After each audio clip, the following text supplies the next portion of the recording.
નમસ્કાર મારા વાલા વિદ્યાર્થી મિત્રો, સ્વાગત છે તમારું। મિત્રો આજે વાત કરીશું ધોરણ 10માં આપણી દ્વિતીય વાર્ષિક પરીક્ષા જે મિત્રો સંસ્કૃત વિષયની લેવામાં આવનાર છે તેનું જે એસવીએસ કક્ષાનું પેપર આવવાનું છે તેનું મિત્રો આપણે સંપૂર્ણ સોલ્યુશન કરીશું જે તમારી આવનારી એક્ઝામમાં તમને ખૂબ જ ઉપયોગી નીવડશે। તો ચાલો વિદ્યાર્થી મિત્રો આપણે વિડીયોની શરૂઆત કરીએ। તેના પહેલાં તમે ખાસ ચેનલમાં નવા છો તો મારા વાલા વિદ્યાર્થી મિત્રો ખાસ કરીને ચેનલને અવશ્ય સબસ્ક્રાઈબ કરી લેજો, જેથી કરી અમે તમારા સુધી ધોરણ 10ના તમામ વિડીયો મોકલી શકીએ। અને ખાસ મિત્રો વિડીયોને લાઇક અને શેર કરી દેજો। મિત્રો તમારે સૌપ્રથમ જે વિભાગ નંબર એ ની અંદર પૂછાવાનું છે તેમાં ગદ્ય વિભાગ આવશે। ગદ્ય વિભાગની વાત કરીએ તો મિત્રો તમને નીચે આપેલું ગદ્યખંડ છે એને ગુજરાતી ભાષામાં ભાષાંતર એટલે કે અનુવાદ કરવાનું કહેવામાં આવશે। મિત્રો ખાસ કરીને તમને બે જે ગુજરાતી ભાષામાં અનુવાદ કરવાના બે ગદ્યખંડ છે તેમાંથી કોઈ પણ એકનું કરવાનું છે ભાષાંતર, જેના મિત્રો તમને એક જે ગદ્યખંડનું ભાષાંતર કરશો તેના 4 ગુણ છે। અહીંયા તમને સરસ મજાનો જે ફકરો આપેલો છે તેનું મિત્રો ભાષાંતર મિત્રો અહીંયા આપેલું છે, જેનું ભાષાંતર થશે કે વિક્રમાદિત્યની 12મી સદીમાં સિદ્ધરાજ જયસિંહે માલવ પ્રદેશ પર વિજય પ્રાપ્ત કર્યો। વિજય પછી જયસિંહ રાજા યશોવર્માનું સઘળું ધન લઈને અણહિલપુર પાટણ પાછો આવ્યો। ધન સાથે તેનો ગ્રંથ ભંડાર પણ તેના હાથમાંથી આવી ગયો। આ ગ્રંથ ભંડારમાં ઘણા જ અજોડ ગ્રંથો હતા, તેમાં ભોજ રાજાનું રચેલું સરસ્વતી કંઠાભરણ નામે પ્રસિદ્ધ ભોજ વ્યાકરણ પણ એક હતું। તો સરસ મજાનું મિત્રો તમે જો આટલો આનું ભાષાંતર કરો તો તમને 4 ગુણ છે એ બેઠા મળી જશે। સારા અક્ષરે સ્વચ્છ અક્ષરે મિત્રો લખવાનું રહેશે, ખાસ કરીને કોઈ ચેકચાક ન થાય એની ખાસ કાળજી રાખવાની છે। બીજો મિત્રો ફકરો તમને આપેલો છે જે એવમ વિચાર્ય સહ જૈન મુનિ માચાર્ય હેમચંદ્ર પ્રાપ્તવાન, બરાબર। તો એ ફકરા વિશે તો સરસ મજાનું ભાષાંતર આપણે આ રીતે કરી શકીએ છીએ, જેમ કે આમ વિચારીને તે સિદ્ધરાજ જૈન મુનિ આચાર્ય હેમચંદ્ર પાસે ગયો અને તેણે નિવેદન કર્યું, હે માનનીય આચાર્ય મહોદય, આપ શ્રી ભોજ વ્યાકરણ જેવું એક વ્યાકરણ રચો જેનાથી આપની તેમજ મારી કીર્તિ અમર થઈ જાય। સિદ્ધરાજ જયસિંહના નિવેદનથી પ્રેરણા પામેલા હેમચંદ્રાચાર્યે એક અપૂર્વ વ્યાકરણ ગ્રંથ રચ્યો। તે ગ્રંથ સિદ્ધહેમ વ્યાકરણ નામની પ્રસિદ્ધ થયો અને આમ 8 અધ્યાયો છે। તો સરસ મજાનું મિત્રો ફકરાનું આપણે ભાષાંતર કર્યું। હવે વાત કરીશું આગળ નીચે આપેલા સંસ્કૃત પ્રશ્નોના ઉત્તર આપેલા વિકલ્પમાંથી શોધીને સંસ્કૃતમાં લખવાના છે। કોઈ પણ 2 લખવાના કીધા છે। મિત્રો ત્રીજો પ્રશ્ન છે કે કન્યા જલેના કાન પ્રક્ષાલિતવતી, તો તમને 3 ઓપ્શન આપેલા છે। સાચો ઓપ્શન છે તે છે તંડુલાન। એના પછી ચોથું છે સરોવરસ્ય જલમ કીદૃશમ આસીત, જેનો જવાબ આવે છે સાગરમ। એના પછી આવશે પાંચમું કુપિતા બુદ્ધિ કી ન પશ્યતિ, તો જવાબમાં આવે છે આત્મદોષ। નેક્સ્ટ પ્રશ્ન મિત્રો વાત કરીશું નીચે આપેલા પ્રશ્નોના ઉત્તર ગુજરાતી ભાષામાં લખવાના છે। કોઈ પણ 2 મિત્રો લખવાના છે, એક પ્રશ્નના 2 ગુણ છે। છઠ્ઠો પ્રશ્ન છે કે ગુણવંતી કન્યાની પક્ષીઓ માટે પરીક્ષા માટે શક્તિકુમારની યોજના શી હતી? તો ગુણવંતી કન્યાની પરીક્ષા માટે શક્તિકુમારની આ યોજના હતી કે અનુરૂપ કન્યાને જોઈને તેને એક પ્રસ્ત ડાંગરથી સંપન્ન આહાર કરાવી શકે નહીં તે પૂછવું હતું। નેક્સ્ટ પ્રશ્ન છે 7મો, સરોવરને જોઈને માછીમારોએ શું વિચાર કર્યો? તો એનો જવાબ લખી શકાય કે સરોવરને જોઈને માછીમારોએ વિચાર્યું, વાહ, આ સરોવર તો ઘણા માછલાઓ વાળું છે, ક્યારેય આવું સરોવર આપણે જોયું ન હતું, તો આજે આહારની સારી વ્યવસ્થા થઈ ગઈ, આવતીકાલે અહીં આવીને માછલા, કાચબા વગેરેની જરૂર મારી નાખીશું। 8મો પ્રશ્ન છે કે લેખકે મનુષ્યને કાષ્ઠખંડ જેવા શા માટે કહ્યા છે? તો એનો જવાબ લખી શકીએ કે લેખકે બધા મનુષ્યને કાષ્ઠખંડો એટલે કે લાકડાના ટુકડાઓ જેવા કહ્યા છે, કારણ કે આપણું જીવન નદી છે અને પરિવાર પ્રવાહરૂપ છે, તેમાં સ્નેહરૂપી પાણી વહે છે। પોતાના પરિવારમાં જીવન જીવતા આપણે જો 4 વિનાનો આવે તો સુખથી ભરપૂર સંસારરૂપી સમુદ્રમાં પહોંચી શકીએ છીએ। હવે આપણે આગળ જોઈશું નીચે આપેલા વિષય ઉપર ટૂંક નોટ લખવાની છે, કોઈ પણ એક, જેની અંદર મિત્રો 9મો પ્રશ્ન છે ગુણવંતી કન્યાનું આયોજન। તો ગુણવંતી કન્યાનું આયોજન કેવું હતું એના વિશે પ્રશ્નનો જવાબ જો લખવાનો હોય તો આપણે આવી રીતે લખી શકીએ મિત્રો કે શક્તિકુમાર ગુણવંતી કન્યાને માત્ર એક પ્રસ્ત ડાંગરની આપીને તેમાંથી વિવિધ વાનગીઓ બનાવીને ભોજન તૈયાર કરવા કહ્યું। એ કન્યાએ પહેલા ડાંગરને તડકામાં તપાવી ખાંડી તેમાંથી ફોતરા દૂર કરીને ચોખા મેળવ્યા, પછી ડાંગરના ફોતરા સોનીને વેચીને તેમાંથી ધન મળ્યું, તેના લાકડા ખરીદ્યા, ચોખા રંધાઈ ગયા, પછી લાકડાની પાણીથી ઠારીને તેના કોલસા જરૂરિયાતવાળા લોકોને વેચી મળેલા ધનથી તેણે શાક, ઘી, દહીં અને તેલ ખરીદ્યા. આમ તેણે વિવિધ વાનગીઓ તૈયાર કરી. નેક્સ્ટ પ્રશ્ન છે, સજીવોનું સ્વાભાવિક સાદ્રશ્ય એટલે કે સરખામણું શું છે?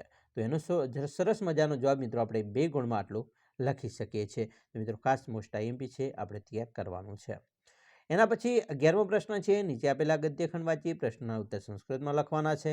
તો એને મિત્રો તમને એક સરસ મજાનો ગદ્યખંડ આપેલો છે, એને આપણે પહેલો વાંચવાનો છે, સમજવાનો છે, નીચેના પ્રશ્નો આપેલા છે એને પણ વાંચવાના છે, પછી ઉપરના ફકરામાંથી સમજીને એના જવાબો લખવાના થશે. તો અહીંયા મિત્રો તમને પ્રશ્ન આપેલો છે કે કૂટનાથસ્ય ગૃહે કે અતિથય ભવિષ્યંતિ. તો એનો સરસ મજાનો જવાબ આપણે લખી શકીએ કે કૂટનાથસ્ય ગૃહે બહવ કુટુંબીજના અતિથય ભવિષ્યંતિ. બીજું, વિત્તદાસઃ કૂટનાથાય કેન ભાવેન પાત્રાણી પ્રાયચ્છત. તો એનો જવાબ છે કે વિત્તદાસઃ કૂટનાથાય પ્રતિવેશિક ધર્મ ભાવેન પાત્રાણી પ્રાયચ્છત. ત્રીજું છે, કૂટનાથઃ કદા પાત્રાણી પ્રત્યર્પયિતુ વિત્તદાસસ્ય ગૃહમ અગચ્છત. જેનો જવાબ લખી શકીએ કે કૂટનાથઃ પાત્રોપયોગવાસાને પાત્રાણી પ્રત્યર્પયિતુ વિત્તદાસસ્ય ગૃહમ અગચ્છત. એના પછી નેક્સ્ટ પ્રશ્ન થશે કે કહ નૂતનાની પાત્રાણી સ્થાપિતવાન. તો કૂટનાથઃ નૂતનાની પાત્રાણી સ્થાપિતવાન. હવે આપણે વિભાગ બી ઉપર જઈશું. વિભાગ બી એટલે મિત્રો આપણો પદ્ય વિભાગ કહેવાય. પદ્ય વિભાગની અંદર વાત કરીએ તો એની અંદર નીચે આપેલ પદ્યખંડ છે એનો ગુજરાતી ભાષામાં અનુવાદ કરવાનો છે. તેમાં પણ મિત્રો કોઈ પણ એક લખવાનો છે. 4 ગુણનો પદ્યખંડ આપેલો છે. તો મિત્રો સરસ મજાનો પદ્યખંડનો આપણે ભાષાંતર આ રીતે કરી શકીએ છીએ કે આમ કહેવાયેલું ક્રોધને કારણે તાંબા જેવી લાલ આંખોવાળા તપેલા સોના જેવા કુંડળવાળો ક્રોધી સક્ષમ રાજ રાવણ થી રાજ જટાયુ તરફ દોડ્યો. રાવણ પક્ષીરાજ જટાયુ તરફ દોડ્યો. ત્યારે તે ગીધ અને રાવણનું પાંખો સાથેના 2 માલ્યવાન નામના મહાપર્વતોનું જાણે અદ્ભુત યુદ્ધ થયું. એના પછી બીજો મિત્રો છે પદ્યખંડ, એનું પણ ભાષાંતર આપણે આ લખી શકીએ. પહેલું છે મિત્રો પંક્તિ, તેનું ભાષાંતર કરીએ તો પૂર્વ દિશા તરફ મુખ કરીને બેઠેલો તું સંધ્યા પાસના કર, તેમજ તું હંમેશા માતા પિતાને વંદન કર અને સવારનો નાસ્તો ખા. બીજું છે, તું દુષ્ટોનો સંગ છોડ, સજ્જનોની સોબત કર, દિવસ રાતનું તું પુણ્ય સત્કર્મ કર અને હંમેશા હરિ ઈશ્વરના નામનું સ્મરણ કર. હવે વાત કરીશું આગળ. નીચે આપેલા સંસ્કૃત પ્રશ્નોના ઉત્તર આપેલા વિકલ્પમાંથી શોધીને સંસ્કૃતમાં લખવાના છે, જેમાં કોઈ પણ 2 છે. જેમાં જોઈએ 14મું, જાયા કસ્મે મધુમતી વાચમ વદતુ. તો એનો જવાબ આવશે પત્યે. એના પછી શ્રીમાન જટાયુઃ કીદૃશી ગીરા વ્યાજહાર. તો એનો પણ જવાબ મિત્રો થાય છે શુભામ. 16મો છે અજહ નિત્ય શાશ્વત પુરાણમ કહ. તો જવાબ આવે છે આત્મા.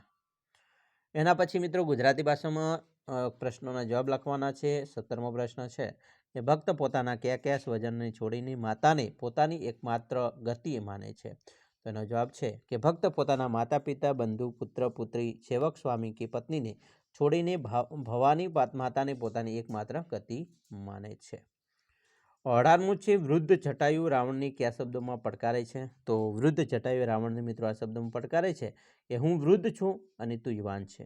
તું ધનુષ્ય બાણવાળો, રથવાળો અને કવચયુક્ત છે, છતાં તું મારી પાસેથી વૈદેહીને લઈને એમ કેમ નહીં જઈ શકે. એના પછી નેક્સ્ટ પ્રશ્ન છે 19મો, ભક્ત પોતાના કયા સ્વજનને છોડીને માતાને પોતાની એકમાત્ર ગતિ માને છે. તો ભક્ત મિત્રો પોતાના માતા પિતા, બંધુ, પુત્રી, પુત્ર, સેવક, સ્વામી કે પત્નીને છોડીને ભવાની માતાને પોતાની એકમાત્ર ગતિ માને છે. 20મું છે અપવર્ગ પ્રદા શિવની મૂર્તિ 5 વર્ગથી કેવી રીતે રચાયેલી છે. તો મિત્રો મોક્ષ આપનારી શિવની મૂર્તિ 5 વર્ગથી આ રીતે રચાયેલી છે. પિનાક, ફણી, બાલેન્દુ, ભસ્મ, મંદોકિની યુતા.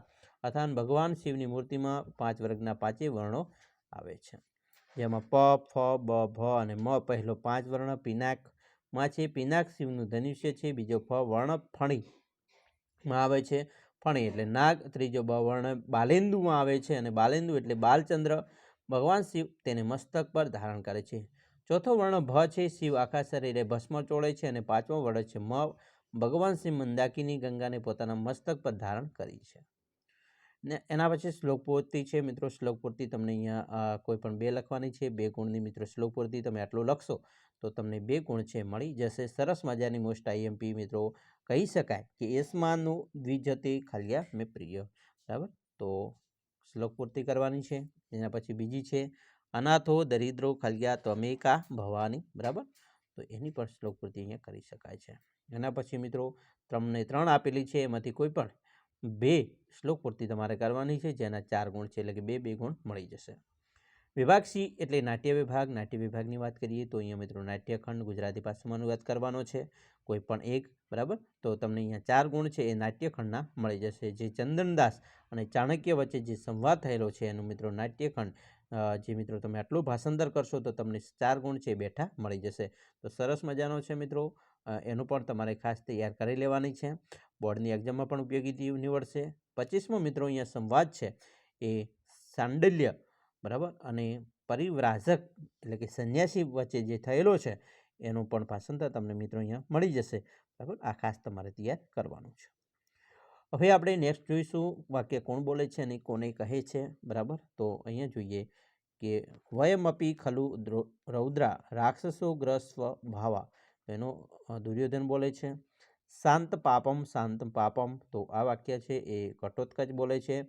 યતો હિ પ્રસ્તર અનસ્ય દુઃખમ ન અનુભવતી, આ વાક્ય પુનિત બોલે છે. હવે મિત્રો નીચે પ્રશ્નોનું ઉત્તર ગુજરાતી ભાષામાં લખવાના છે, કોઈ પણ 2. અહીંયા 29મો છે કે ઘટોત્કચ દુર્યોધનની સાક્ષીથી પણ વધારે ક્રૂર શા માટે કહે છે. બરાબર, તો દુર્યોધન છે મિત્રો લક્ષ્યાગૃહમાં સૂતેલા પોતાના ભાઈ પાંડવોને સળગાવી દે છે અને પણ આ ક્રૂર કૃત્ય ન કર. આ કારણે ઘટોત્કચ દુર્યોધનને મિત્રો જે છે એ કરતાં પણ વધારે ક્રૂર કહે છે. બરાબર, રાક્ષસથી રાક્ષસથી વધારે ક્રૂર કહે છે. બરાબર મિત્રો, હવે આગળ વાત કરીશું. 30મો છે વિદ્યાભ્યાસ શા માટે કરવો જોઈએ. મિત્રો ભણ્યા વિના વિદ્યા પ્રાપ્ત થઈ શકતી નથી. વિદ્યા વિના મનુષ્યને નિશ્ચિત સુખ મળતું નથી. તેથી ધર્મ, અર્થ અને મોક્ષ માટે વિદ્યાભ્યાસ કરવો જોઈએ.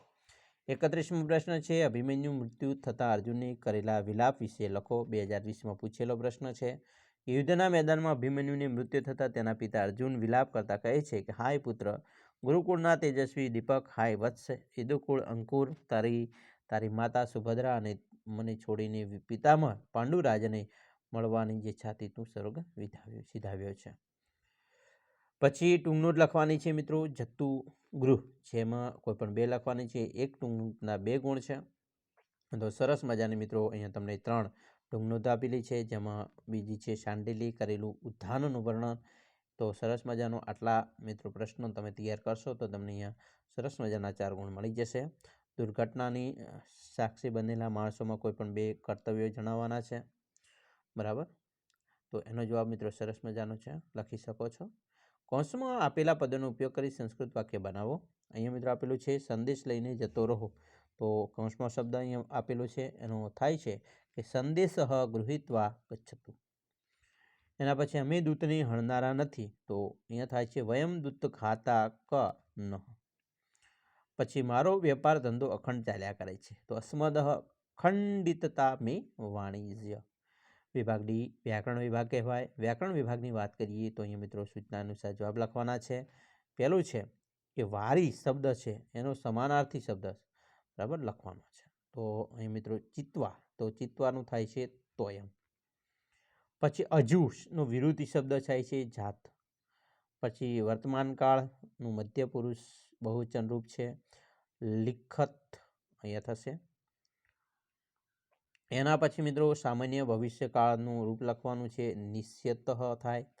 એના પછી આજ્ઞાર્થ અન્ય પુરુષ બહુવચનનું રૂપ છે કથયંતામ. બરાબર, પછી 43મો છે વિદ્યાર્થ અન્ય પુરુષ એકવચન રૂપ, તો પીબેત થશે. બરાબર, પીબેત. પછી મિત્રો અર્જુન એકદા ભૂલોકમ આગચ્છત દત્તસ્ય વાક્ય સ્મ પ્રયોગ રૂક્ત. મિત્રો સ્મનો ઉપયોગ કરીને લખવાનું છે, તો થાય છે અર્જુન એકદા ભૂલોકમ આગચ્છતિ સ્મ. એના પછી 45મો છે, જેની અંદર મિત્રો વાત કરીએ તો ષષ્ઠી વિભક્તિ બહુવચનનું રૂપ લખવાનું છે, જેમાં આવશે સોલાનામ. બરાબર. એના પછી 46મું છે ચતુર્થી વિભક્તિ વચન, તો એમાં છે મિત્રો ગંડગાય. 47મું છે ઉપપદ વિભક્તિ પ્રયોગમ કૃત્વા રિક્તસ્થાન પૂર્તિ, બરાબર. ખાલિયા બહી સ્થિત મેકમ પરિચિત પૂર્વ સરોવરમ ગતવાન, તો આવશે મિત્રો નગરાત. 48મું છે પ્રકોષ્ઠાત યુક્તિ સંખ્યા પદમ ચિત્વા રિક્તસ્થાન પૂર્તિ, ગમન માર્ગે ખાલિયા વિઘ્ના ભવંતી, તો આવશે મિત્રો ચત્વારઃ.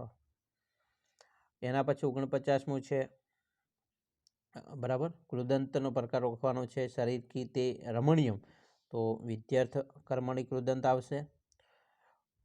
એના પછી મિત્રો તમારે અહીંયા સંધિ વિચ્છેદ કરવાનો છે. શોચિંતયમ, તો સ વત્તા અચિંતયત એવું થશે. સંધિ મિત્રો જોડવાની છે. યુક્તમ પદમ, તો અપવર્ગ પ્રદા પ્લસ અસ્તુ, તો થશે અપવર્ગ પ્રદાસ્તુ. એના પછી સામાસિક મિત્રો સમાસનો પ્રકાર ઓળખવાનો છે, જેની અંદર છે વામ બાહુ, તો વામ બાહુ એ મિત્રો કર્મધાર્ય છે. પછી ગૃહિત ચિંત, તો એ બહુવ્રીહ છે મિત્રો સમાસ. વિભાગ એ પર જઈશું. સંયુક્ત વિભાગ આવે છે, જેની અંદર મિત્રો તમારે સૌ પ્રથમ કથાના છે, કથાને આપણે કર્માનુસાર ગોઠવવાની છે.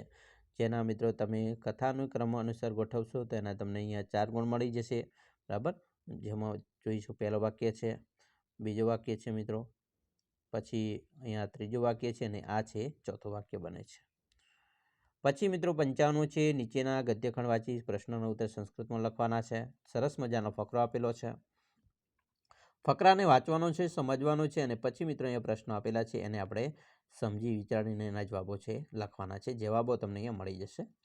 કર્તા સાથે યોગ્ય જોડ બનાવવાની છે. અહીંયા પણ મિત્રો તમે જોશો તો શૂદ્રકઃ, તો થાય છે મુચ્ચકટિકમ. નારાયણ પંડિત, તો એ મિત્રો હિતોપદેશ. મહાકવિ બાણ, તો એમણે કાદંબરી લખેલી છે કૃતિ. રેખાંગી પદોની શુદ્ધ કરીને ગદ્યખંડમાં ફરીથી લખવાના છે. બરાબર. ગદ્યખંડ આપેલો છે, આવી રીતે લખશો 3 ગુણ મળી જશે. એના પછી શ્લોકની ગુજરાતી ભાષામાં અનુવાદ કરી અર્થ વિસ્તાર કરવાનો છે. મિત્રો અહીંયા શ્લોક આપેલો છે, એનો અનુવાદ છે અને એનો અર્થ વિસ્તાર કરવાનો છે. બરાબર. કોઈ પણ એક કરવાનું છે. આટલું કરશો એટલે તમને અહીંયા 3 ગુણ છે એ બેઠા મળી જશે. બરાબર મિત્રો. તો આવી રીતે તમારે આ પેપર છે એ પૂછાવાનું છે. તો સરસ મજાનું મિત્રો પેપર છે. જો આવી રીતે લખશો તો મિત્રો તમને પૂરેપૂરા માર્ક્સ છે મળી જશે. મોસ્ટ આઈએમપી છે. આશા રાખીએ છીએ કે તમને આપણો વિડીયો ખૂબ જ ગમ્યો હશે, અને વિડીયો ગમ્યો હોય તો મિત્રો લાઇક, શેર અને સબસ્ક્રાઈબ કરવાનું પણ ન ભૂલતા.